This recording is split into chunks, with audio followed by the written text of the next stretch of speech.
Yeah, so you know me. I'm Kate. Yep. Yep. Hi, Kate. Charlie is with TMF, which is Travis Manian Foundation. And then Ashley, I don't know if you want to raise your hand. Yep, I'm Ashley. Hi, Hi. Ashley. Nice to meet you. Nice to meet you as well. And we have Jeff. I'm Jeff. What's up, buddy? Thank you Hi, for Jeff. taking What's going this on, man? opportunity to talk to us. And we have Tatiana. Hi. Tatiana. All right. So Charlie, can you just introduce yourself and like what your role is within the Travis Manian Foundation? Yep. So full-time, I work for the Travis Manian Foundation. I am our Northeast Regional Manager. So my region within TMF is Delaware up to Maine, out to Western Pennsylvania, basically the Pennsylvania-Ohio border. I supervise a team of one other manager and her sort of sub-region, mostly focused on New York City and Boston. And then I supervise two regional coordinators. I host a few interns and a few fellows every semester. My main role at TMF is partly volunteer management. We're a volunteer-powered veteran service organization.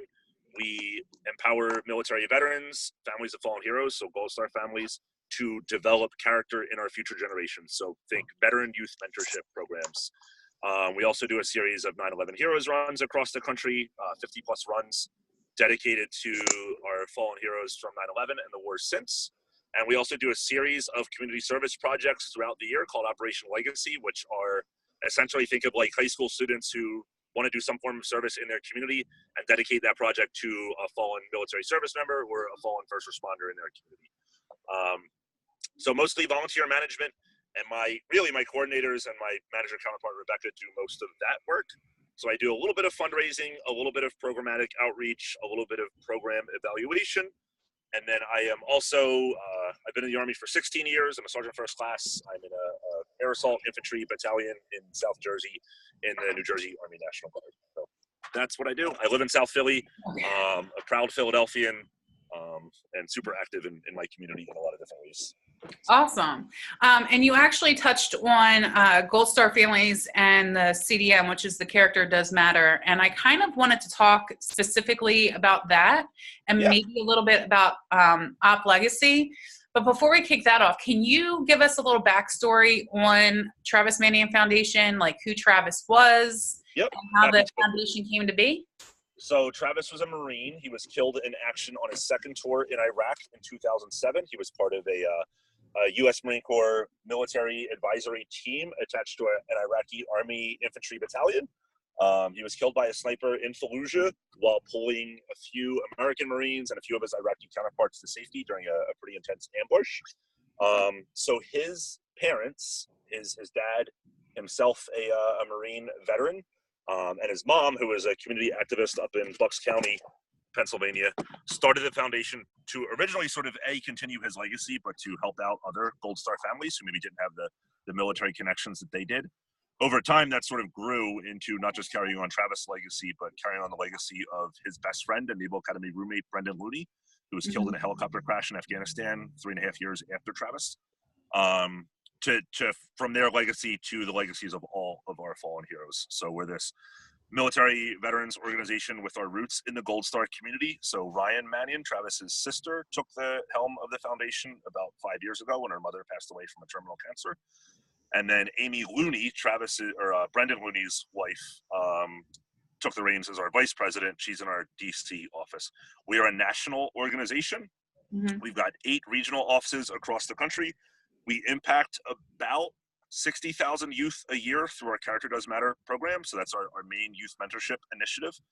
Most of that comes in the form of a 45-minute to hour-long assembly-style presentation conducted by military service members, veterans, and Gold Star families, focused on delivering messages of good character through relevant and relatable examples to mostly high school age students, but we go as young as elementary school, and we even do some college organizations like college sports teams.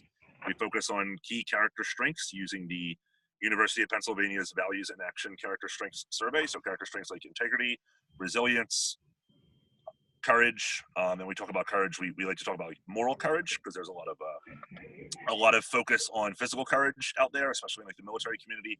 But how many people really give accolades or praise to those who demonstrate moral courage and doing the right thing or standing up for for someone who needs to be stood up for. We are not a military recruiting organization, so while we're military service members and veterans who go around to schools and youth groups and talk to kids about character and leadership, I probably talk just as many kids out of joining the Army as I do into it. We just want kids to thrive in whatever professions they're going to find their way into, whether it's the military, whether it's serving their communities, working for nonprofits, whether it's being physicians or engineers, whatever they end up doing, we just want them to be the best versions of themselves and to be people of good character, to be people of strong integrity, to be leaders in their field, in their professions, in their community. So we often say that we're developing our next generation of leaders.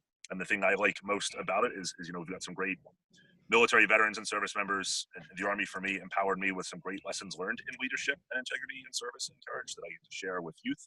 And that's true of I think we're up to probably 1,500 mentors across the country who are delivering our Character Does Matter program. Including myself. I just haven't gotten into the classroom yet. There one day. Public speaking, it's not my strong suit.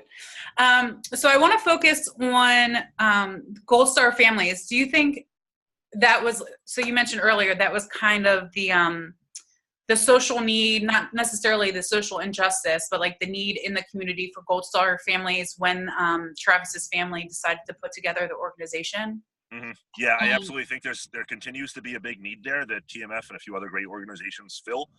The bottom line is that there are so many people across the country who have no idea what a Gold Star family is. So it's heartbreaking when some of the people that volunteer a lot with us, and I'll be like out to lunch with them, and someone will be like, "Oh, that's a nice Gold Star pin you got. What did you do to earn that Gold Star?" And it's like, well, first off, it's not something that anyone wants to have earned. But once people find out about it, their heart, kind of sinks, and they're like, "Oh my God, I'm sorry I said that insensitive thing." But the bottom line is you've got some families who are shouldering the burdens of what are now America's longest wars. And the overwhelming majority of the population in this country has no idea of what that's like. It's a very small percentage of people in the U.S. who join the military. And even beyond that, it's a smaller percentage of families who shoulder the burden of the ultimate sacrifice. My own family has no idea what I do in the Army. And so here's a family with a strong military connection as it is, and they are still military disconnected. So one of the ways we can change that isn't necessarily, going around mourning our fallen heroes. It's doing forms of positive community interaction to carry on their legacy and keeping their families involved, holding those difficult conversations of what is a Gold Star family? Why should we honor this legacy? What are the actions that contributed to their paying the ultimate sacrifice? How many lives did they save? What was their day-to-day character like? A lot of tough conversations like that just aren't happening otherwise in our communities across the country. Right. And just for general education, because this is going to be presented in class, do you want to give us just a short definition of what a Gold Star family is for anyone that doesn't know? Yep. So a Gold Star family is a family who's lost a military service member in combat overseas.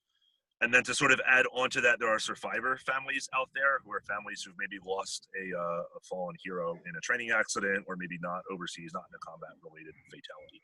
So we work with both Gold Star families and survivor families. Both are in that survivor category, but Gold Star families is sort of the unique distinction that separates some of those families. Great. So in regards to Gold Star families, op legacy, character does matter, what were or what are the goals of TMF? I know you said earlier it's initially was kind of bring those Gold Star families together and connect them to different resources that they might not have been aware of. But how has that transformed over the years as TMF has grown? So originally, while TMF was still in that mode of being more of a service provider organization, Ryan Mannion, Travis's sister, herself a Gold Star sister, was asked to go back to Travis's alma mater in Philly to deliver a presentation to students about who Travis was. They saw, his picture on the wall. They saw a plaque, dedicating certain parts of that school to Travis's legacy. So the school faculty said, who better to deliver this than, Travis's sister, who can sort of deliver it straight from the truth, straight from the source of the way Travis lived his life of good character. Ryan reached out to some friends of Travis's at the Naval Academy to sort of say, hey, if I just went and talked for an hour about Travis, he was such a humble person, he would hate me for that. How can I weave in Travis's legacy of character sort of with some of the principles that he learned at the Naval Academy, but principles he also espoused before he even joined the military and put on that uniform. How can I go and deliver this in a way that's going to be relevant and relatable for the youth? The friends at the Naval Academy that she reached out to were like, oh, this is a great question. We can help you build this presentation, focus a little bit on who Travis was, but also a little bit on some of those principles of character that he lived his life by, principles like service, integrity, courage, and leadership. And so Ryan was able to weave sort of both of those aspects, the personal aspect of Travis himself, and weave that aspect of some of the things that he learned in the military into that presentation that she ended up calling Character Does Matter. From there, the presentation sort of knocked out of the park. Other schools reached out to say, hey, we heard you did this great presentation at Travis's high school. Would you consider doing it to ours? She had to reach out to some backup for some volunteers, some friends of Travis's who were still in the military to go and deliver this. And eventually that sort of grew into, instead of just limiting this to people who directly knew Travis, what if we got some other people involved as well? Eventually that was so popular, both with schools, because we bring in some amazing military presenters who don't just go to a school and tell war stories. We actually go in and talk about relevant, relatable examples of character and talk about those fallen heroes. So schools really like this, students really like this. So eventually that sort of formed into TMF's main initiative is Character Does Matter and going around to different schools. And then schools would say, oh, can we pay for this presentation? So eventually that turned into our Operation Legacy project, where we said, we don't want your money. We've got some great sponsors who empower us to do all the good work that we do. What we would love to see is your students investing the time, some sweat equity in honoring a fallen hero. Go do a service project, go plant some trees, or go paint at your local rec center in honor of that fallen hero to continue their legacy and do some of the things that they would have done if they were still around to do those. Awesome. So that's it on my end. I'm going to turn it over to Tatiana. Okay, hi again. So my question right now would just be for TMF, what resources do you feel like are needed in order to follow through with your goals? What resources are needed in order to follow through with our goals? Well, so we're a nonprofit. We have some great empowerment programs, but obviously as a nonprofit, we don't have revenue. So our revenue is our amazing network of donors across the country. So we always need more, capital donors, major gifts, people or organizations that can afford and whose charitable outcomes align with TMF's mission. Always looking for more donors.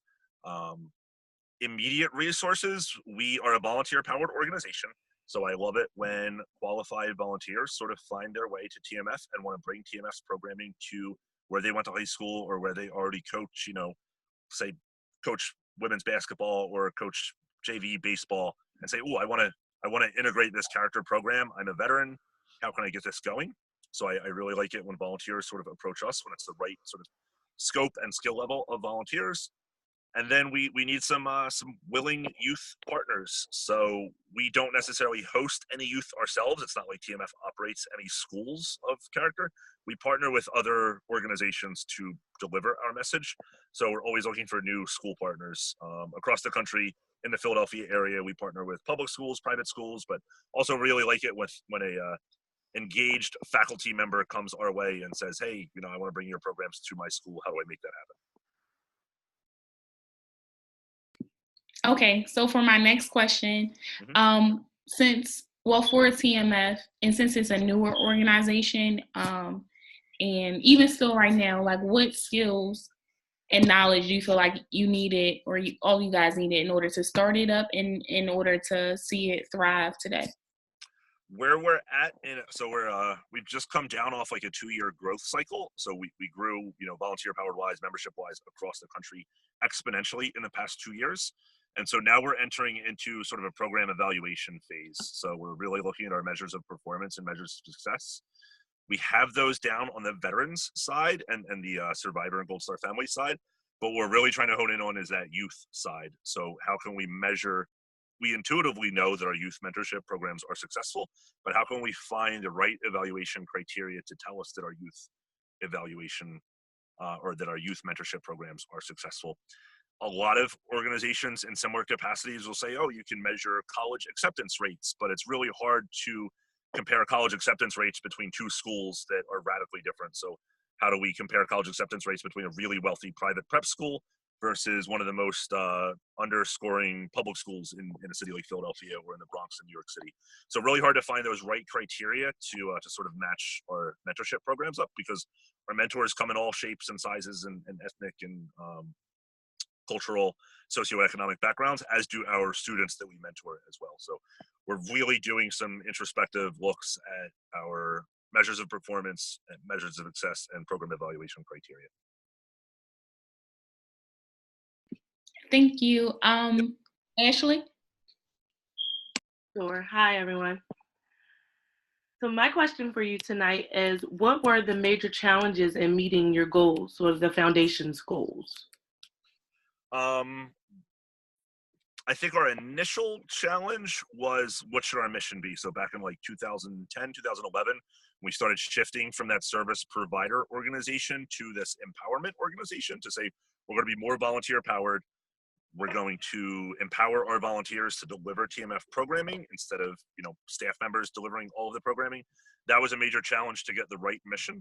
So about 2015, we finally narrowed down and had the right mission.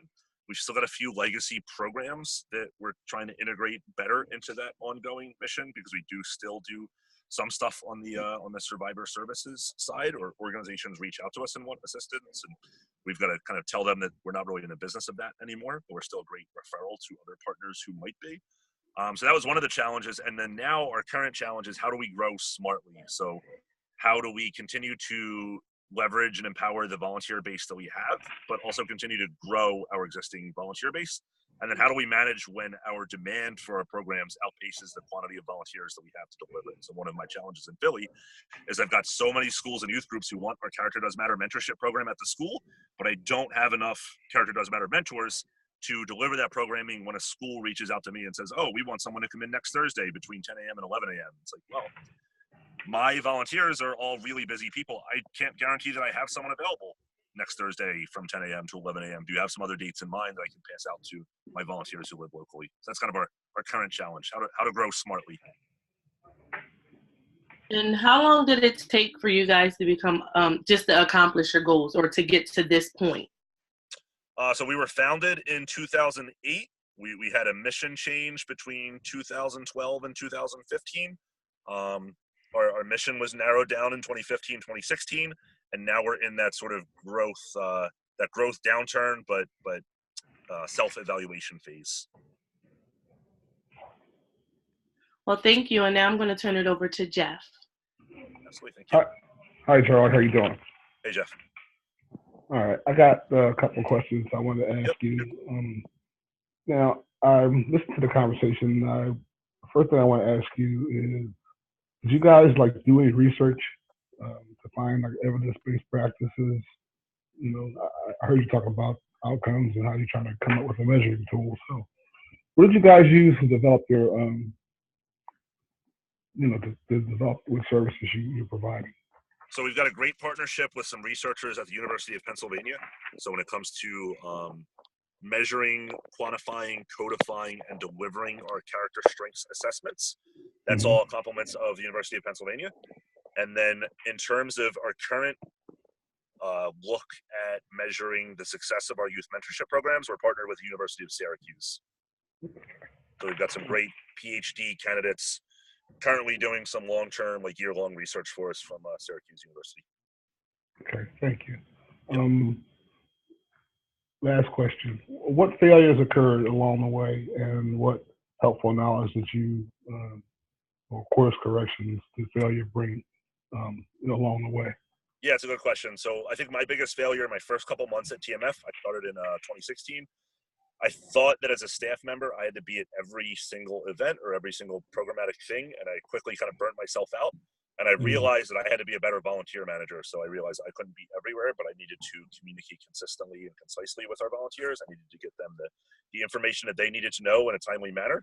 But if I was showing up at events and I wasn't empowering my volunteers to execute TMF's programs. So my biggest challenge and my biggest learning experience was in sort of that volunteer management side of the house. empowering the right volunteers, giving them all the information they needed to be successful, and then following up with them to say, like, was this successful? What can I do better as a volunteer manager? What do you need? What more support do you need from me? Was this the right event to send you to? But sort of a quick evaluation on the back end of how we were empowering and sort of sending our volunteers out there to deliver TMS programming. Yeah, that's always tough. It's the best way to learn sometimes is to fail first, and then you can figure out what you need to do better. So Absolutely. I have to be doing mentorship too at a local high school, so I know how tough it is to mentor, and that guidance and support is very important. Absolutely. Absolutely. I think that's the conclusion of our questions, Charlie. Really appreciate it. Yeah. I do, not to interrupt, but I do kind of want to piggyback off of Jeff's last question, because you had mentioned that you guys have had a couple shifts within the organization over the last couple years as far as like your mission and like what your goals were moving forward. Did you, do you know of any failures within the organization, you know, talking about setbacks and like, I like to call it failing forward, or like as an organization, like as a whole, is there anything that you've noticed, you know, failures that the organization has grown from? Absolutely. Or lessons learned, I guess we should say. Yep.